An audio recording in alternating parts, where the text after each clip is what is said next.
Então, vamos lá. A minha paciente, ela possui uma disfunção sexual, que é a incontinência urinária de esforço, e o hipertireoidismo como comorbidade.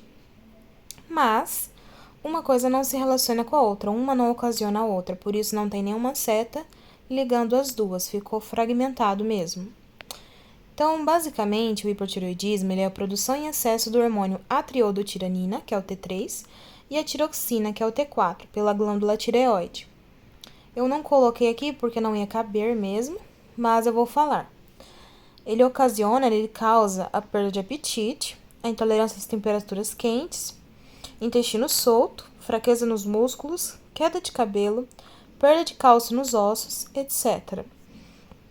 Ele vai causar também ataque cardíaco, né? Afetar o sistema nervoso, pode afetar o sistema nervoso, né? E podendo ocasionar aí uma doença coronariana, uma doença cardíaca, né? Como, por exemplo, um infarto. Então, basicamente, a minha paciente, ela toma um fármaco, que é o simvastatina, e a simvastatina, ele atua inibindo competitivamente o hidroximetilglutaril, coenzima A, que catalisa a biossíntese do colesterol. Ele vai atuar diminuindo o colesterol ruim, o total e o triglicérides. Então, aqui, esse fármaco, a indicação deles é pacientes sob alto índice de doença coronariana, ou que já tem essa doença prevista, e a hiperlipidemia. As contraindicações é a hipersensibilidade aos componentes, doença hepática ativa, gravidez e lactação. Quais são os efeitos colaterais desse remédio? Dor de cabeça, prisão de ventre, náusea, dor de estômago, sintomas de resfriado, fraqueza de membro superior e membro inferior, né? Dos músculos de membro superior e inferior, e a parestesia. Então, o hipertireoidismo, ele tem alguns sintomas. Eu destaquei esses dois aqui porque a minha paciente, ela apresenta esses dois sintomas aqui, que é o aumento da pressão arterial e edema em membro inferior e nos pés. A minha paciente, o normal dela, a média dela é 14/8. E ela veio já, né, desde o início com esse 14/8. E, inclusive, me causava uma estranheza, né? Mas, porque nem ela havia me dito que apresentava essa patologia. Eu associei, né, pelo remédio que ela toma e depois pelos sintomas. Então, basicamente é isso, né? É algo assim que nós tentamos tratar como sendo algo particular, mas no final era relacionado à patologia dela. A incontinência urinária, ela é ocasionada pela ruptura ou enfraquecimento dos ligamentos que sustentam a uretra ou os músculos ao redor da uretra períneo, né?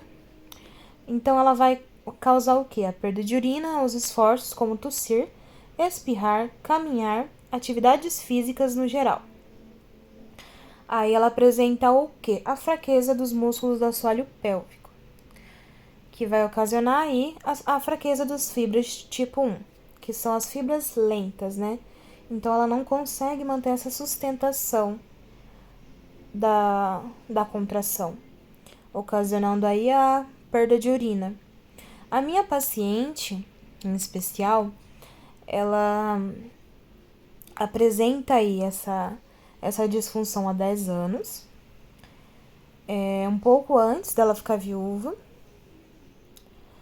e ela não tem contato sexual há 10 anos, então no exame invasivo dela, basicamente foi muito difícil, porque ela apresentava uma contração exacerbada, ela não soltava, ela não relaxava em momento nenhum, então foi muito difícil, dificultou muito o exame, mas foi visto ali, né, pelo aparelho, que ela tem essa fraqueza das fibras tipo 1, mas ela apresenta um contrai-relaxa, assim, razoável.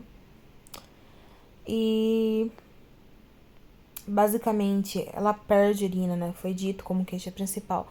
Ela tem essa perda de urina enquanto caminha, quando espirra, mas muito esporádico. muito esporádica. Então, basicamente é isso. Ela não apresenta mais nenhuma comorbidade. Ela tem 75 anos, mas é super saudável, super ativa, tem uma amplitude de movimento muito boa.